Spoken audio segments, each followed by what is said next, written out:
ಅಧ್ಯಕ್ಷೀಯ ತಮ್ಮನ್ನು ಮಾತಿನ ಮಂಟಪಕ್ಕೆ ಕರೆಯುತ್ತಾ ಇದ್ದೇನೆ. ದಯವಿಟ್ಟು ಬರಬೇಕು.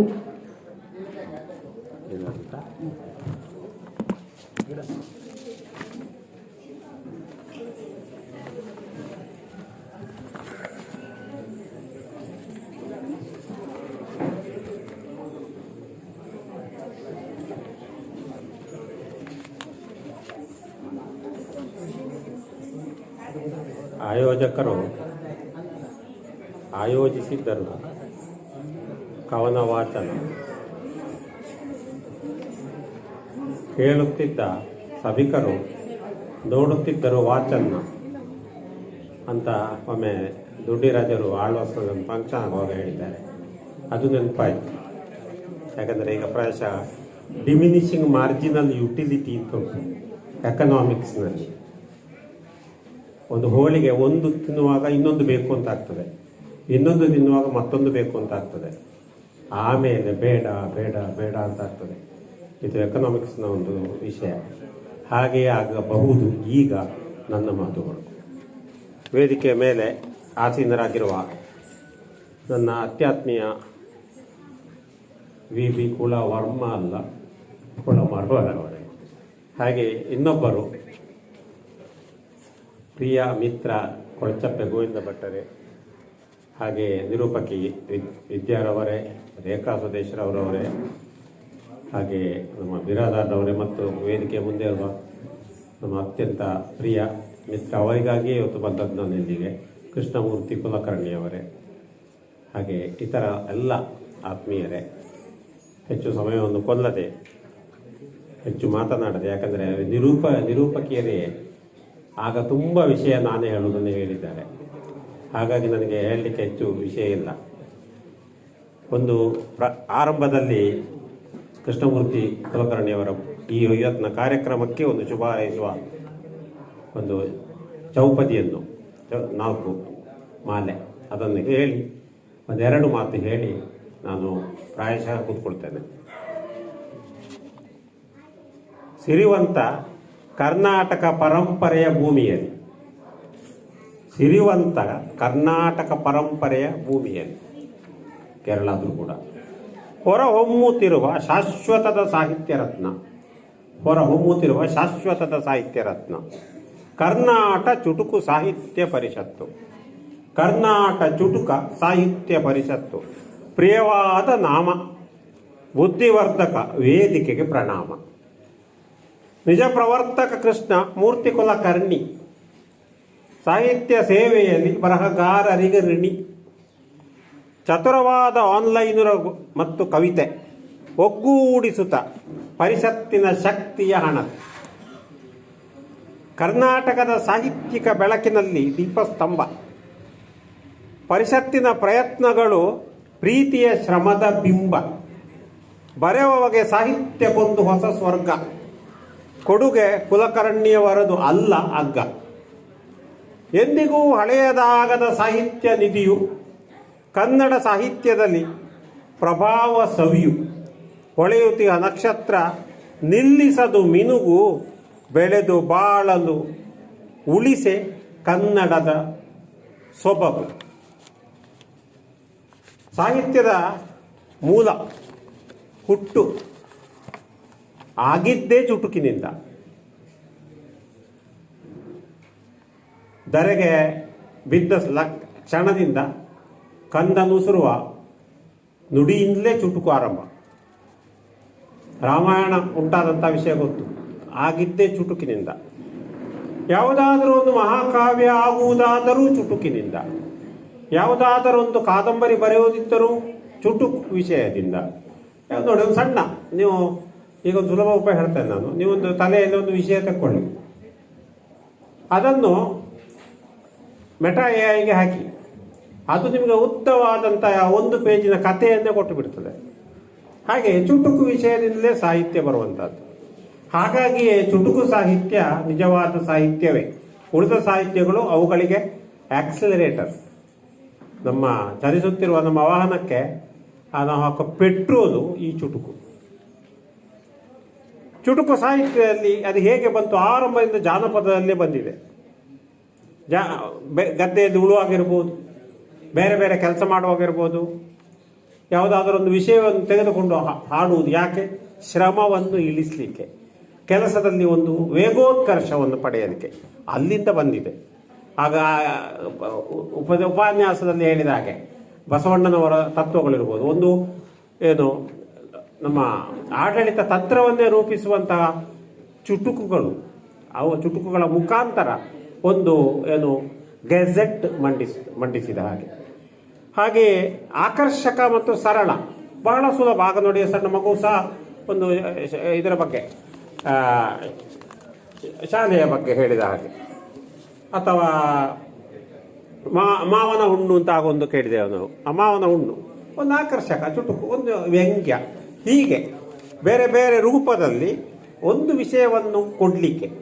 ಅದು ನೀತಿಯಾಗಿರಲೂಬಹುದು, ಒಂದು ವೇದನಾ ಶಾಮಕ ಔಷಧಿಯೂ ಆಗಿರಬಹುದು. ನೋವು ಶಮನ ಮಾಡಬೇಕಾದ್ರೆ ನಾವು ನೋಡ್ತೇವೆ, ಒಂದು ಮನೆಯಲ್ಲಿ ಒಂದು ಫಂಕ್ಷನ್ ಇದ್ರೆ ಆ ಮೊದಲನೇ ದಿವಸ ಒಂದು ಮೇಲರಕ್ಕೆ ಕೊರೆಯುವುದು ಅಂತ ಒಂದು ಕಾರ್ಯಕ್ರಮ ಇರ್ತದೆ. ಆವಾಗಲೂ ಸಹ ಹೀಗೆ ಏನೇನೋ ಚಿಕ್ಕ ಚಿಕ್ಕ ಚಿಕ್ಕ ಚಿಕ್ಕ ವಿಷಯಗಳನ್ನು ನಾವು ಆಡ್ತಾ ಕೆಲಸವನ್ನು ಮಾಡ್ತೇವೆ. ಹಾಗೆ ಅಂಥದ್ದಿರ್ಬೋದು. ಹಾಗೆ ಒಂದು ವಿಷಯವನ್ನು ಹೇಳ್ತಾ ನಮ್ಮ ನೋವನ್ನು ಮರೆಯುವಂಥದ್ದು, ಒಂದು ಕಥೆಯನ್ನು ಹೇಳಲಿಕ್ಕೂ ಇರ್ಬೋದು, ಚುಟುಕಾದ ವಿಷಯಗಳಿಂದ. ಸಾಮಾಜಿಕ ವ್ಯಾಖ್ಯಾನಕ್ಕೆ ಮುನ್ನುಡಿಯಾಗಿಯೂ ಇರ್ಬೋದು, ಆರಂಭಿಸಲಿಕ್ಕೆ ಒಂದು ಸಮುದಾಯವನ್ನು ಕಟ್ಟಲಿಕ್ಕೆ ಇರ್ಬೋದು. ಇದು ಒಂದಷ್ಟು ಜನರನ್ನು ಒಗ್ಗೂಡಿಸಿ, ಇವತ್ತು ನಾವು ಚುಟುಕುಗೋಷ್ಠಿ ಮಾಡಿದ್ದೇವೆ. ಎಲ್ಲೆಲ್ಲಿಂದ ಬಂದಿದ್ದಾರೆ? ಕೊಪ್ಪಳದಿಂದಲೇ ಒಬ್ಬರು ಬಂದು ದೇಶಪ್ರೇಮದ ಬಗ್ಗೆ ಒಂದು ಬಹಳ ಎಂಥದ್ದು ಆವೇಶಭರಿತವಾದಂತಹ ಒಂದು ಕವನವನ್ನೇ ವಾಚಿಸಿದ್ದಾರೆ ನೋಡಿ, ಹೀಗೆ.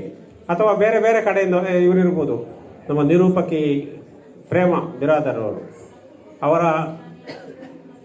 ಚೀಲದಲ್ಲಿ ತುಂಬ ಇದೆ, ನನಗೊಂದು ಹೂ ಕೂಡ ಕೊಡ್ತೇನೆ ಹೇಳಿದ್ದಾರೆ, ಪ್ರಾಯಶಃ ಹೋಗುವ ಕೊಡಬಹುದು. ಅವರ ಬೇರೆ ಬೇರೆ ಒಂದು ಹೇಳ್ತೇವೆ ಚಟುವಟಿಕೆಗಳನ್ನು ಅವರು ಮಾಡುವ ವಿಧಾನ, ಹಲವಾರು ವಿಷಯಗಳಲ್ಲಿ ಕೈ ಹಾಕಿ ಒಂದು ಹೋಗುವಂಥದ್ದು, ಒಂದು ಉತ್ತಮವಾದಂತಹ ವಾತ್ಸಲ್ಯಮಯವಾದ ಕವನವನ್ನು ವಾಚಿಸಿದ್ದಾರೆ. ಅಂದರೆ ಆ ಚಟುವಟಿಕೆಗಳಲ್ಲಿ ತೊಡಗಿಸಿಕೊಳ್ಳಲಿಕ್ಕೆ ಸಹ ಈ ಚುಟುಕು ಕ್ರಿಯಾಶೀಲತೆ ಸಾಕ್ಷಿಯಾಗಬಹುದು ಅಂತ ಹೇಳ್ಬೋದು. ನೈತಿಕ ಶಿಕ್ಷಣವನ್ನು ಕೊಡುವಲ್ಲಿ ಸಹ ಈ ಚುಟುಕು ಪ್ರಾಧಾನ್ಯತೆಯನ್ನು ವಹಿಸ್ತದೆ. ಹರಟೆ ಹೊಡೆಯುವುದಕ್ಕಿಂತ ಹೊರಟು ಹೋಗುವುದು ಲೇಸು. ನಾವು ನಮ್ಮ ರೂಮಿನಲ್ಲಿ ಮೊದಲು ನಾವು ಕಲಿಯುವಾಗ ಬಾಡಿಗೆ ರೂಮ್ ಮಾಡಿ ಇರುವುದು ಯಾವಾಗಲೂ ದೊಡ್ಡಕ್ಕೆ ಹಾಕುದು ನಮ್ಮ ಗೋಡೆಯಲ್ಲಿ. ಹರಟೆ ಹೊಡೆಯುವುದಕ್ಕಿಂತ ಹೊರಟು ಹೋಗುವುದು ಲೇಸು, ಅಂದರೆ ನಮ್ಮ ಓದಲಿಕ್ಕೆ ಉಪದ್ರ ಆಗುವುದು ಬೇಡ ಅಂತೇಳಿ. ಹಾಗೆ ಹಾಸ್ಯಮಯ ಕವಿತೆಗಳು ಬಹಳಷ್ಟು ಪ್ರಸಿದ್ಧ, ಯಾಕಂದರೆ ಅದು ನೋವನ್ನು ಕಡಿಮೆ ಮಾಡ್ತದೆ. ಅದರಲ್ಲಿ ನಮ್ಮ ದುಂಡಿರಾಜರ ರಚನೆಗಳು,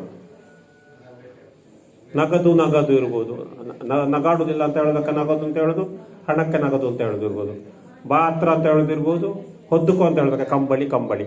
ಈ ರೀತಿ ಒಂದು ಪಂಚ್ಗಳನ್ನು ಇಟ್ಟು ಬರೆಯುವಂಥದ್ದು, ಅದು ಒಂದು ರೀತಿಯ ಚುಟುಕುಗಳು.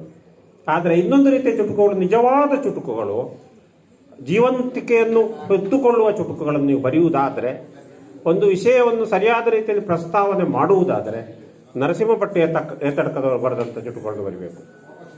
ಅದು ದಿನಕರ ದೇಸಾಯಿಯವರ ಮಾದರಿ. ದಿನಕರ ದೇಸಾಯಿಯವರ ಮಾದರಿಯ ಚುಟುಕುಗಳು ಅದು ಹೆಚ್ಚಾಗಿ ಏನೋ ಒಂದು ಹೊಸತಾದಂತಹ ಒಂದು ದೊಡ್ಡ ವಸ್ತುವನ್ನು ಕೊಡ್ತದೆ. ಆ ಮಾದರಿಯಲ್ಲಿ ಬರೆದ್ರೆ ಬಹಳ ಉತ್ತಮ. ಸ್ವಲ್ಪ ಮಾತ್ರೆಯ ಬಗ್ಗೆ ಸಹ ಗಮನ ಇಟ್ಟುಕೊಂಡು 17, 18 ಆ ಒಂದು ರೇಂಜಿನಲ್ಲಿ ಇಟ್ಟುಕೊಂಡು, ಹಾಗೆಯೇ ಸರಿಯಾದ ರೀತಿಯಲ್ಲಿ ಆದಿಪ್ರಾಸ ಇಟ್ಟುಕೊಂಡು, ಆದಿ ಮಧ್ಯಪ್ರಾಸ ಅಂತ್ಯಪ್ರಾಸವನ್ನು ಇಟ್ಟುಕೊಂಡು ಬರೀಬೇಕಾಗ್ತದೆ. ನಾನು ಸಹ ಬರೀತೇನೆ. ನಾನು ಸುಮಾರು 5,000 ಮೇಲೆ ಬರೆದಿದ್ದೇನೆ. ಧೀರತಮ್ಮ ಅಂತ ಹೇಳೋದು ನನ್ನಲ್ಲಿ ಪರಕಾಯ ಪ್ರವೇಶವನ್ನು ಮಾಡಿ ಸುಮಾರು 76ನೇ ಇಸವಿಯಿಂದ ನನ್ನ ವೈದ್ಯಕೀಯ ಕಾಲೇಜಿನಲ್ಲಿ ವಾರ ಗೋಡೆ ಪತ್ರಿಕೆಯಲ್ಲಿ ನನ್ನ 5 ಕಗ್ಗ ಮಾದರಿಯ ಕಬ್ಬಗಳು ಇರ್ತಿದ್ವು. ಅದೀಗ ಮುಂದುವರೆದು ಈಗ ಜಾಲತಾಣ ಬಂದ ಮೇಲೆ ದಿವಸಕ್ಕೆ 4-5 ಆಗ್ತಾ ಧೀರತಮ್ಮನ ಕಬ್ಬ ಅಂತ ಮಾಡಿದ್ದೇನೆ. ಸುಮಾರು 5,000 ಆಗಿದೆ. 3 ಪುಸ್ತಕ ಮಾಡಿದ್ದೇನೆ. ಹಾಗೆ ಅದರಲ್ಲೆಲ್ಲ ಏನಿದೆ, ನೀತಿಗಳನ್ನೇ ಸಾರುವುದು. ಆದಿಪ್ರಾಸ, ಮಧ್ಯಪ್ರಾಸ, ಅಂತ್ಯಪ್ರಾಸ ಹೆಚ್ಚಾಗಿ ಸಾಧ್ಯ ಆದಷ್ಟು ಹಾಕುವಂಥದ್ದು. ಆ ರೀತಿಯಲ್ಲಿ ಬರೆಯುವಂಥದ್ದು. ಅದು ಮಂಕುತಿಮ್ಮನ ಕಗ್ಗ ಅದಕ್ಕೆ ನಂಬರ್ 1. ಅದು ನಮ್ಮ ಆ ಪ್ರಸ್ತುತ ಜೀವನದ ಭಗವದ್ಗೀತೆ.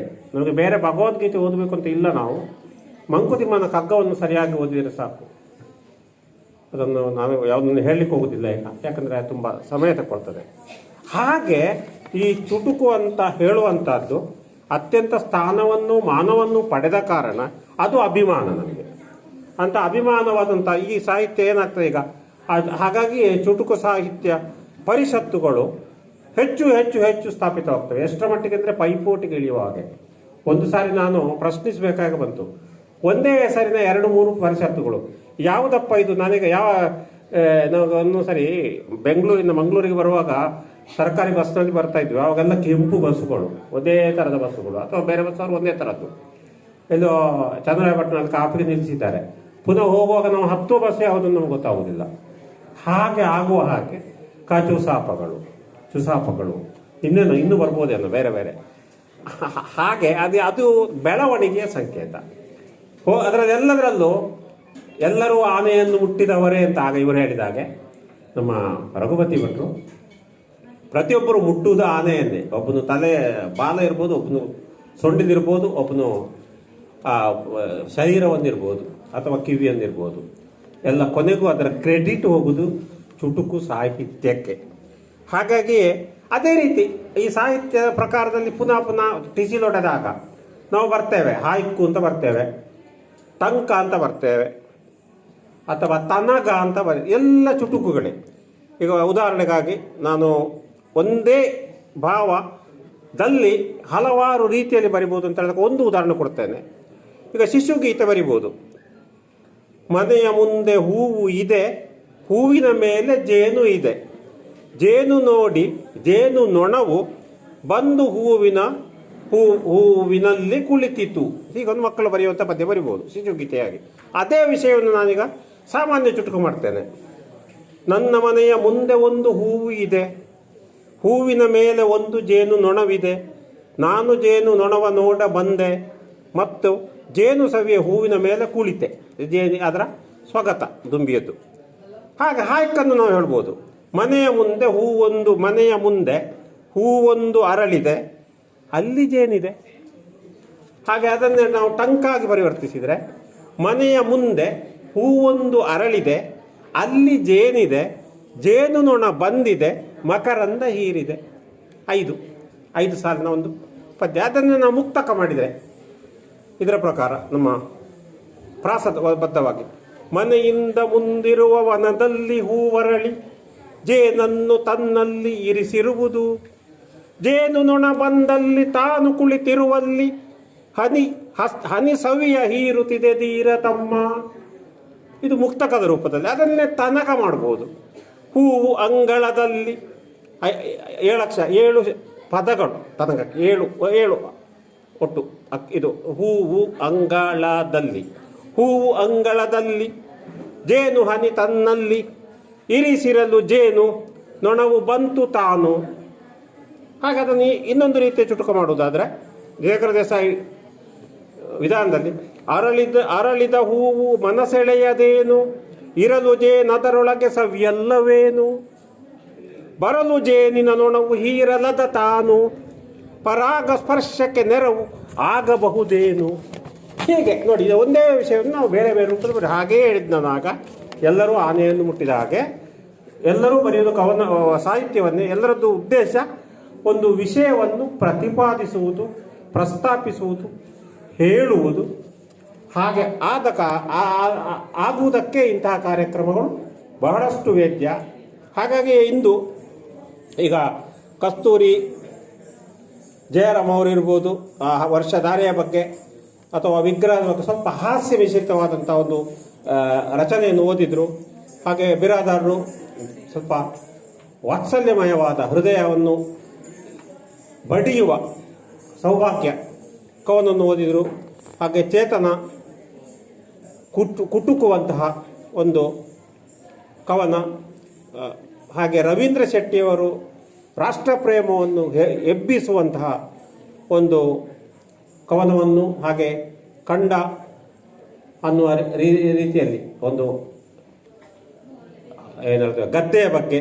ಹಾಗೆ ಲಕ್ಷ್ಮೀ ವಿ ಭಟ್ರು ಅವರನ್ನು ಇದು ಪ್ರಸ್ತಾಪಿಸಲಿಕ್ಕೆ ಅಗತ್ಯ ಇಲ್ಲ, ಅಷ್ಟು ಮೇಲೆ ಹೋಗಿದ್ದಾರೆ ಅವರು. ಎಲ್ಲ ರೀತಿಯಲ್ಲೂ ಬರೀತಾರೆ.